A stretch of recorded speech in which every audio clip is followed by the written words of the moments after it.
Hi friends, welcome to Sumathi creations. చూడండి, ఇది మా ఊరు అన్నమాట. వీరాంజనేయ స్వామి విగ్రహం చాలా చాలా బాగుంటుందండి. గుడి మనం ఏమనుకున్నా కూడా ఖచ్చితంగా జరుగుతుంది. అంత పవర్ఫుల్ అండి. ఒక్కసారి చూడండి ఎలా ఉందో.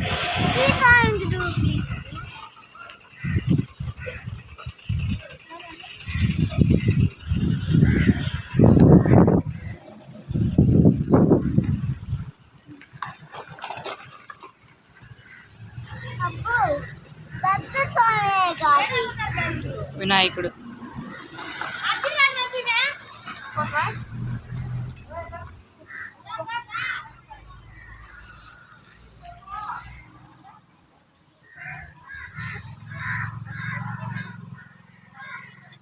రాముల వారు, సీతమ్మ తల్లి, లక్ష్మణదేవుడు అండి.